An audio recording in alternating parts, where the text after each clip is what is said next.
ചുമ്മാ എയറിൽ നിന്ന് വന്ന കാര്യങ്ങളൊന്നും അല്ല ഇത്. ഇതിനകത്ത് കൃത്യമായി ഒരു ഒരു ഒരു ഒരു ഒരു ഒരു അജണ്ട ക്ലിയർ ആയിട്ടുണ്ട് നമുക്ക് മനസ്സിലാക്കാൻ കഴിയും.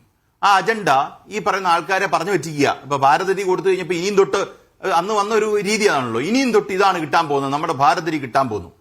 അവസാനം പറഞ്ഞാൽ ഭാരതമില്ല, ഇന്ത്യയില്ല, ഒരരിയില്ലാത്ത അവസ്ഥയിലേക്ക് പിന്നെ മാറി. അതുകൊണ്ടാണ് വസന്തന്റെ ചോദ്യത്തിന് ഒരു ചെറിയ പ്രസക്തി ഉണ്ടാകുന്നത്. ഇത് കഴിഞ്ഞ് തൃശ്ശൂരോ ഈ രാജ്യത്ത് എവിടെയെങ്കിലും ഈ ഭാരതരി കിട്ടുന്നുണ്ടോ എന്നുള്ള ചോദ്യത്തിന് ഭാരതരി എന്ന് പറഞ്ഞ ബ്രാൻഡിൽ തന്നെയാണ് അത് വന്നതെന്നാണ് എൻ്റെ ഓർമ്മ. അത് പിന്നെ വരുന്നില്ല. അപ്പൊ ആൾക്കാരെ പറ്റിക്കാൻ പറ്റും, പക്ഷേ എല്ലാ കാലവും എല്ലാവരെയും പറ്റിക്കാൻ പറ്റില്ല എന്നുള്ളത് ഇവർക്ക് ഇപ്പോഴും മനസ്സിലായിട്ടില്ലെന്നാണ് തോന്നുന്നത്. നോർത്ത് ഇന്ത്യയിലൊക്കെ കുറേയൊക്കെ പറ്റുന്നുണ്ട്. നമ്മുടെ സംസ്ഥാനത്തെ ജനങ്ങളെ സംബന്ധിച്ചിടത്തോളം അവർ പ്രബുദ്ധരായ മനുഷ്യരാണ്. ഞാൻ ഇപ്പൊ പറയുന്ന ജിംസെ, നിങ്ങൾ ഇന്ന് തെരഞ്ഞെടുപ്പ് നടത്തി നോക്കിയോ, തൃശ്ശൂര് ഈ പറയുന്ന സുരേഷ് ഗോപി അവിടെ തോറ്റിരിക്കും. കാര്യം സുരേഷ് ഗോപിയെ ഓൾറെഡി മടുത്തു.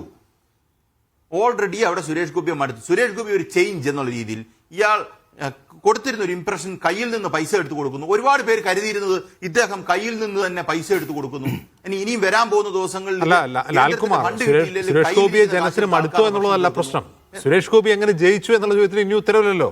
അവിടെയാണ് ഇപ്പൊ ഇവിടെ കിറ്റ് കൊടുക്കുന്ന അടുത്ത തെരഞ്ഞെടുപ്പിൽ. ഇല്ലില്ല,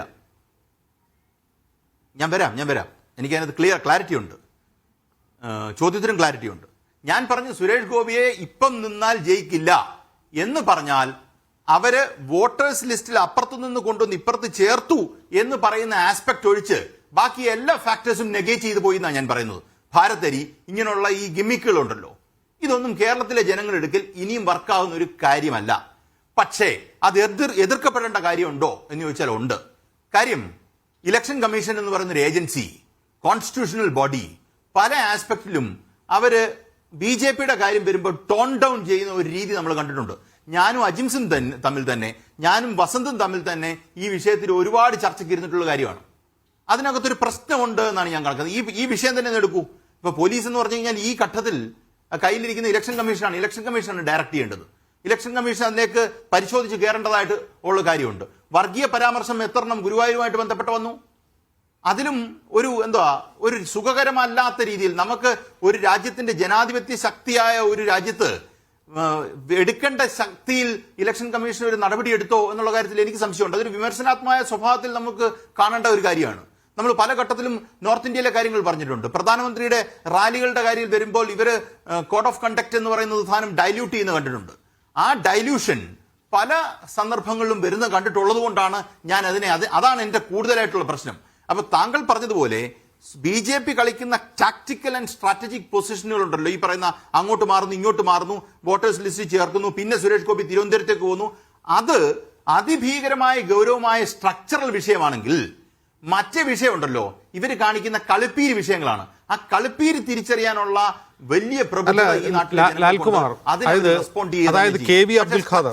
നോക്കൂ. KV അബ്ദുൽ ഖാദർ CPM ജില്ലാ സെക്രട്ടറി ഉൾപ്പെടെ പരാതി കൊടുത്തിട്ടുണ്ട്. തൃശ്ശൂരിൽ എന്താണ് നടന്നതെന്ന് ചൂണ്ടിക്കാട്ടി ഫ്ളാറ്റുകളിൽ ഇല്ലാത്ത അഡ്രസ്സുകളിൽ ധാരാളം ആളുകളുടെ വോട്ടുകൾ, ഒരു ഫ്ളാറ്റിൽ തന്നെ 40-50 വോട്ടുകൾ വരുന്നു. അത് അസ്വാഭാവികമാണെന്ന് മാത്രമല്ല അങ്ങനെ വരാൻ പാടില്ല എന്നുള്ളതാണ്. അപ്പോൾ അത് സ്ട്രക്ചറൽ പ്രശ്നമായി എങ്ങനെയാണ് ന്യൂനീകരിക്കുക ശ്രീ ലാൽകുമാർ? സ്ട്രക്ചറൽ പ്രശ്നം എന്ന് പറഞ്ഞാൽ ഇലക്ഷൻ കമ്മീഷന്റെ സ്ട്രക്ചറൽ പ്രശ്നമാണ്. സ്ട്രക്ചറൽ പ്രശ്നം എന്ന് പറഞ്ഞാൽ കൂടുതൽ ഗൗരവമുള്ള പ്രശ്നമായിട്ടാണ് ഞാൻ അവതരിപ്പിക്കുന്നത്. അത് ഡെമോക്രാറ്റിക് സ്ട്രക്ചറിന്റെ പ്രശ്നമാണ്. കാര്യം ഇവർ പറഞ്ഞേ നോക്കൂ, ഡെമോക്രാറ്റിക് ഇൻസ്റ്റിറ്റ്യൂഷനിലേക്ക് ഈ പറയുന്ന BJPക്ക് ഒരു വലിയ ഇൻഫ്ലുവൻസ് ചെലുത്താൻ പറ്റുന്നുണ്ടോ അത് സംഭവിക്കുന്നതെന്നാണ് ഞാൻ പറഞ്ഞത്. ഞാൻ കൂടുതൽ ഗൗരവമായിട്ട് അതിനെ പറയുന്നത്.